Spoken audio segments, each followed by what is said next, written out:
Plus de 1500 Burkinabés à la recherche d'un havre de paix se réfugient à Bolé, Sisibo, Tougbo et Moro-Moro dans le département de Téni, région du Boukani, sous la protection des forces de défense et de sécurité. Ils viennent généralement de Farakrosso et de Ali Bougou, environ 15 km au-delà de la frontière ivoirienne, fuyant les attaques et menaces terroristes. Il y a eu plusieurs enlèvements et autres. Nous avons décidé ensemble de fuir le village. Et depuis que nous sommes ici, nous avons été bien accueillis. Nous n'avons manqué de rien. Avec la présence des forces de l'ordre, nous dormons bien, nous avons la quiétude. Face à ce flux massif de réfugiés, le président du conseil régional du Boukani, Philippe Ien, a fait le déplacement à Bolé dans la sous-préfecture de Tougbo, 12 km après Kafolo, où se trouve le plus grand nombre de déplacés, pour leur apporter compassion et solidarité du gouvernement. Il a également fait don de vivres et non-vivres d'une valeur de 15 millions de francs CFA au nom du ministre de la Défense, Téné Birahima Ouattara, par ailleurs président du conseil régional du Tchologo, région voisine du Boukani. Toi-même qui es chef de famille, c'est toi ici, là, peut-être toi, tu as 20 personnes pour nourrir. S'il y a 40 autres viennent s'ajouter, peut-être toi, tu ne peux pas trouver qu'un sac par mois. Et puis tu manges au moins un sac par 2 jours. Et si on trouve quelqu'un comme ça pour nous soutenir, ça nous aide beaucoup. Les déplacés sont dans des familles. Ils ne sont pas regroupés dans une école ou dans un centre quelconque. Ces populations n'étant pas préparées pour ce genre d'événements, il est bon que l'autorité apporte son soutien pour leur permettre de pouvoir accueillir convenablement et décemment ces populations, en tout cas les mettre à l'abri de l'insécurité alimentaire. Il y a environ 4 mois, le président du conseil régional du Boukani, Philippe Ien, était dans la même localité pour assister plus de 500 déplacés. Il a annoncé d'autres dons, notamment ceux du gouvernement.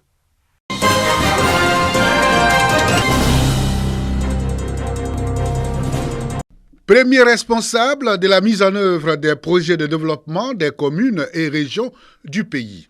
Les acteurs des directions et services techniques de ces deux institutions se pratiquent depuis quelques années des rapports de réseau. Un réseau qui se veut d'ailleurs une plateforme aux membres très utile au pays et aux collectivités décentralisées.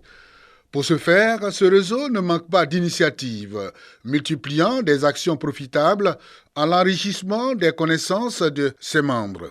D'où les travaux de Yamoussoukro. Toutes les politiques de développement des communes et des régions reposent en grande partie sur la mise en œuvre des projets de développement. Et ces projets de développement, généralement, sont conduits, élaborés par les directions techniques. Et pour être efficace, il est bon qu'on se réunisse pour regarder quels sont les tares, pour chercher à les corriger et pour être plus efficace. Le directeur technique, c'est la cheville ouvrière des collectivités territoriales. Quand vous regardez en volume budgétaire, il a les 2 tiers du budget. Le personnel, il a les 2 tiers.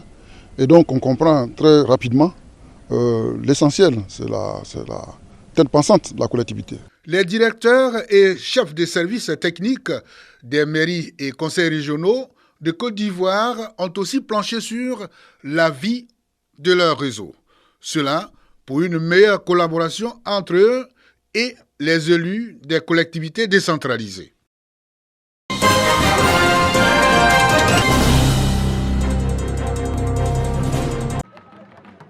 Boromba, un village à 20 km de Bandoukou. 141 meilleurs élèves du primaire et du secondaire reçoivent des kits scolaires en reconnaissance du travail abattu au cours de l'année scolaire 2020-2021. Une initiative de l'amicale des élèves et étudiants de Boromba, Amébo, pour susciter une saine émulation au sein des élèves et soutenir les parents en ces moments difficiles liés à la Covid-19. Chers parents, toute la jeunesse de Boromba vous appelle à convertir vos diversités en recherche pour un développement durable local. Chaque kit est composé de cahiers, de livres et de bien d'autres manuels scolaires. Une action sociale qui réjouit le représentant parrain de cette 13e édition, l'international footballeur ivoirien Yao Kwasi Gervais dit Gervinho. Il a invité les élèves à privilégier le travail. Seule votre détermination donnera un véritable sens aux efforts de vos parents. Notre champion d'Afrique demande aux parents de continuer d'accompagner ses frères et sœurs dans la réalisation de leurs rêves individuels et collectifs. La distribution des kits scolaires à Boromba a démarré depuis 2017. À ce jour, ce sont environ 400 élèves qui ont été récompensés.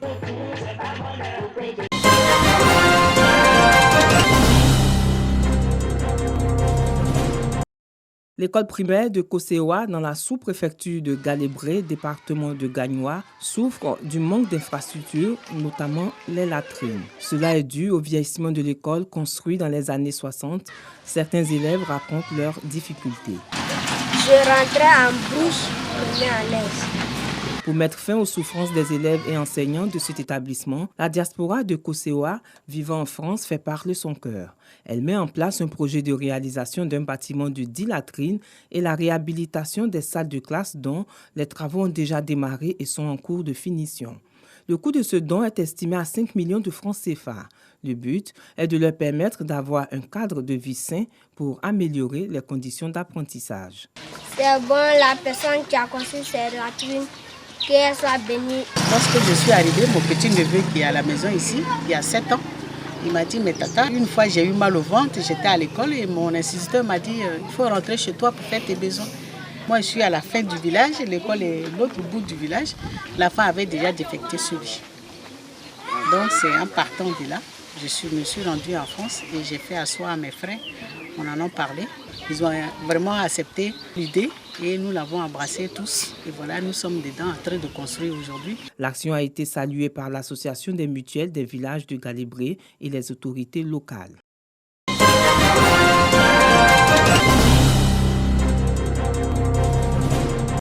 À Korgo, 40 acteurs de la filière mangue formés sur les bonnes pratiques d'hygiène de la récolte des mangues, au conditionnement en passant par la caractérisation des parasites de la mangue et les méthodes de lutte.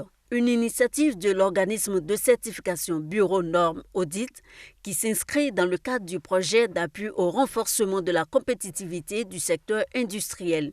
Elle vise à renforcer les capacités techniques des producteurs de mangue et des équipes phytosanitaires des vergers. La problématique donc des maladies phytosanitaires sur la mangue s'impose dans la mesure où ces maladies et ravageurs causent d'énormes dégâts dans la production de la mangue et donc freinent la compétitivité de cette filière.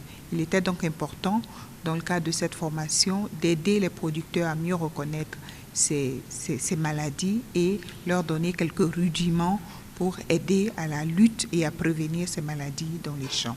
La mangue est la troisième culture de rente après le coton et l'anacarde dans le nord du pays. Avec une production annuelle estimée à 180 000 tonnes par an, la mangue fraîche est le troisième fruit exporté par la Côte d'Ivoire. Les fruits étant soumis à des exigences hygiéniques sur le marché international, il était donc primordial d'y accorder une attention particulière. Au niveau des stations de conditionnement, on se rend compte que l'hygiène y représente beaucoup dans l'organisation de cette activité au niveau des stations, au champ également, pour pouvoir mieux lutter contre les parasites. Si l'hygiène n'y est pas, le travail est remis en cause. Une fois la maladie connue et les moyens de lutte connus, vraiment ça nous va droit au cœur de mener cette action-là pour qu'on puisse débarrasser nos champs de ces ravageurs. À terme, seront formés 1000 producteurs, techniciens de récolte et responsables d'unités de conditionnement du Poro, du Tchologo et de la Bagoué.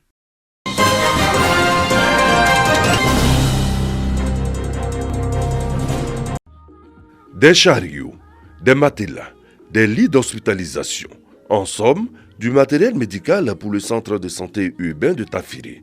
Nous sommes dans la région du Hambol, dont de la fondation ATEF au maïs en collaboration avec le directeur général des impôts, fils de la région. Il s'agit de répondre à une doléance de ces populations afin d'améliorer leurs conditions sanitaires. Je venais répondre à une demande des populations, de mes parents, mais je viens également satisfaire un devoir.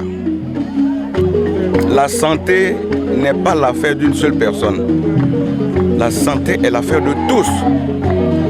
Et c'est pour cela que, en complément aux actions de l'État, il faut que les cadres interviennent. C'est monsieur le DG des impôts qui nous a approché, qui nous a présenté le projet qui cadre effectivement avec les objectifs de la Fondation ATEF au Maïs. Et donc c'est un plaisir pour nous parce que la Fondation ATEF au Maïs accompagne toutes les actions de l'État de Côte d'Ivoire dans le domaine de la santé, de l'éducation, de la culture et de l'environnement. Grande satisfaction pour les autorités administratives et politiques de la localité. C'est une très bonne action qui a été posée, que nous saluons à sa juste valeur. Je pense que le président de la République a demandé à chacun des cadres d'être un peu plus proche de ces populations. Et cette action, c'est que toutes les autres actions des cadres de Tafiré rentrent en tout cas dans ce cadre-là, de la proximité, de l'entraide et de la solidarité. Un don estimé à 30 millions de francs CFA qui rentre dans le cadre de l'entraide des cadres envers la population.